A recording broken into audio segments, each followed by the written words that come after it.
What's going on, everybody? Welcome to the FN Studios. I'm John Ramdeen alongside Robin Black, and the UFC returns to Australia this weekend. A 185-pound clash. Robert Whittaker taking on Derek Brunson, a very important fight at 185 pounds. Yeah, and we'll talk about that fight, further today for sure. But our job is fun.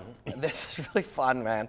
And we are looking at that fight, and we're looking at that card. But our job is also to look at the next one, and the next one, because to do our job properly, we got to start gathering information, planning out what's going to happen next week and the week after. And we got great stuff coming up all the way through the rest of the year. And we're also trying to profile the greatest martial artists in mixed martial arts. I know the media, a lot of the times, who are the biggest stars, he said, she said, what's next? But we also like taking a look at some of the best fighters in the world. Demetrious Johnson doesn't necessarily know what his next assignment is. I know you're making a keys to victory for DJ in that fight. So what is that process like? It's fun. It is really fun. The job of going and studying great work from great artists from different perspectives is a pretty amazing gift that we get to do that every day. DJ knows who he's fighting. And we kind of know. Yeah. I mean, you don't have to look far on the internet to see that there's a heavy rumor out there who that is. But rumors sometimes are placed by the people who want them found and are not true at all. It's part of the modern thing. But regardless of who's fighting DJ, I have to make a keys to victory for that person. That's really hard, man. You really started right off the top with belief.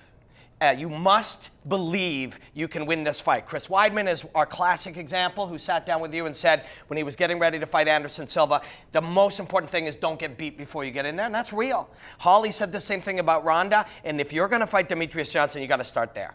And from there, it's about simplification, but Demetrious Johnson has this ability that whatever he gives you, you have 1, 2, or 3 options, and they're all incorrect, because they all lead to something that he set a trap for you. So it's a tough one. Trying to beat Demetrious Johnson is a tough one, but a key to victory for Demetrious Johnson is never, ever, ever buy into your own hype. He's got to stay laser focused. You and I talked to Bellator champion Michael Chandler about how to perform, how he performs inside of the cage, and he talks about that balance between being creative and executing a strategy. What are we seeing from Demetrious Johnson? Is he just taking the plays that Matt Hume lays out for him and he's able to execute it because of his abilities, or is he out there just playing the game? We're gonna do our own thing, wait for them to react. If they react incorrectly, we're gonna make them pay. Yeah, he is doing a bit of both, and all the best are. And afterwards, I'll be like, he doesn't make the decision that in this situation it forces you to give him your ribs and then he knees. It's just, it organically happens. And the trouble with fighting somebody like him, or what Eddie faced when he fought Conor recently, and there are hundreds of examples, is there are many important things you need to do in a fight. You're fighting Demetrious Johnson, the best fighter in the world. There are some important things you must set immediately. The problem is, when humans are faced with the difference between what's important and what's urgent, you must address what's urgent. So we need to do laundry, we need to do dishes, but there's a tornado, that shit is not getting done. And that's what Demetrious Johnson does to you. If you don't deal with the urgent, it will kill you now. But if you don't deal with the important, it will kill you later. So you're screwed either way. And he makes you deal with the urgent, and you're in a lot of trouble from the start. Such a huge assignment for the Ultimate Fighter winner to go on and take one of the best fighters on the planet in Demetrious Johnson. I've had a chance, as I'm getting ready to do one of these specials that we do profiling either fighters or a slew of different fights. That's what I looked at the Ultimate Fighter. You get a chance to go back and see some of the athletes that really made an impact. Of course, we went back to UFC 1. We saw Diego Sanchez and Forrest Griffin, but you forget some of the times, some of the great fights that you get to see. Martin Kampmann, just how talented a guy like that was against Jake Ellenberger, who, when he's on his A game, he can beat any fighter in the world. We saw it in his fight with Matt Brown. But just getting to see, 2 artists like Diego Sanchez and Nick Diaz, and see how important 2 athletes like that were in the global really the landscape of mixed martial arts. It's great to see how important some of these fighters were. Kimbo Slice in the card, Roy Nelson, also tough alum. So just the importance of all these athletes and the great fights they've had. That makes me wonder, when I watch you put these 3-hour shows together, how do you've got every single tough fight ever, how do you narrow it down to the best ones, or how do you find that? It's a feel. Because I'm such a fan of mixed martial arts, it becomes easy because you've seen these fighters before. I mean, I think any fan, if you're willing to spend time watching mixed martial arts, You see Nick Diaz, you know you have something special.